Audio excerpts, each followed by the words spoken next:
Let's go to this conversation now. During his State of the Province address, Gauteng Premier Panyaza Lesufi announced that the province would be purchasing 18 private hospitals to be converted into public hospitals. But there's still some questions about how exactly this is to be funded and how it's all going to work. And he said, of course, that the province wants to be ready just in time for the implementation of the National Health Insurance. Let's discuss this now with the Wits School of Governance expert, Professor Alex van Heever.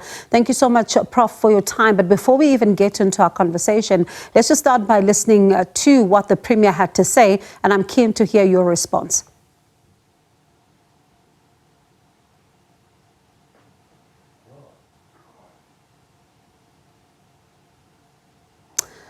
All right, I'm not sure if we do have that clip of the Premier. If we do have it, please let's play it, and then we are able to get a response from the Prof. We've just signed an agreement that will see the Gauteng government buying back 18 private hospitals in our province, and we will convert them to public hospitals so that we are ready for the National Health Insurance. This investment with National Workers' Fund, we believe, will go a long way to ensure that our health system is improved in our province. Your reaction, Prof? It's a very unusual statement because he's referring to buying back private hospitals. I know no private hospitals that the Gauteng Department of Health sold. So I'm not sure what those are. There's around about 110 to 115 private hospitals in Gauteng. I'm not sure which ones he's thinking of with the 18. And I'm not sure how he understands the notion of the relationship to National Health Insurance, which is nowhere close to being implemented, how he would understand the relationship, because the issue with the idea of NHI is that it can contract with private providers. It doesn't need to be part of the Gauteng Department of Health. Now, the other problem is that if you, depending on what the size is of these hospitals, so let's say 18 200-bed hospitals, that would require a capital cost of about 7.2 billion rand once off.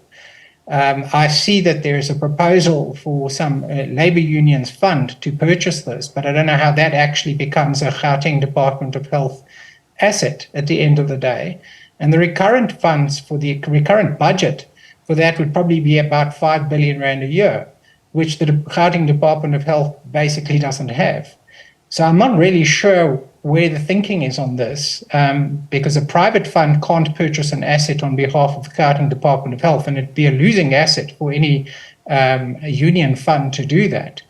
And the Gauteng Department of Health doesn't have 7.2 billion rand to buy 18 hospitals anyway, and it serves no purpose when the so-called NHI would in any case contract without having to purchase the asset. So it just doesn't make, none of it makes sense. It just seems very strange overall. And Prof, one would then, ask the question, because as you listen to him, he says that, he's calling on the president to sign the NHI bill, and we listened to the finance minister earlier on allocating about 1.4 billion rand of a grant and saying that this is a demonstration of governments towards this particular policy. So does it signal that it's a done deal despite some of the concerns that have been raised about the bill? No, the Minister of Finance has allocated what's being called an NHI grant, which is largely just to purchase existing services. It's just called an NHI grant, but it's funding conventional parts of the health system. So I would say it's far from a done deal. There's likely to be very significant legal challenges that would last for quite a long time. And it's also quite clear that both national and provincial government have absolutely no clue how to implement this thing. So it's really a very confused situation for the health system. But I would say it's not going anywhere for quite a long time if anything proceeds. And one would then ask the question, because we see the challenges at the public healthcare facilities, and, of course, you and I have spoken about them over time, but does the purchasing of these hospitals, if at all, if it happens, deal with these? Because these are real challenges that must also be addressed. It's a very bizarre proposal, because if you had 7.5 or 7.2 billion rand to spend on assets, you'd fix up the current hospitals and make sure that they are fit for purpose in terms of the current framework. So it really makes no sense to kind of go running after private hospitals when you don't even have the recurrent budget for those hospitals, for those additional hospitals, when you don't even have it for your current hospitals. And so the Gauteng Department of Health is in financial difficulties, has been for a considerable period of time, largely due to massive irregular expenditure and internal mismanagement, which is really the important stuff to address in running the relevant department and quite a few other provinces. So buying private hospitals makes no sense. Adding to the assets when you can't manage the assets you have, it doesn't appear to make sense. I just don't know what they're thinking. And it also speaks to the very real problem that, we've been discussing in recent times now. Yes, it's not new, but it popped up again, and that is around the doctors who are waiting to be placed. And these are medical doctors who are still, either unemployed or hoping that at some point some hospitals will absorb them. Yeah, well, the Minister of Finance did allocate additional funds to properly fund the increased salaries that were put through last year, which will go a long way toward removing the fiscal constraints that were preventing the full absorption of the graduates. So this is part of the problem. Government is basically just hanging on by its fingernails in relation to the health system, whereas this glorious proposal seems to assume that they're in a very different position to the one they're in.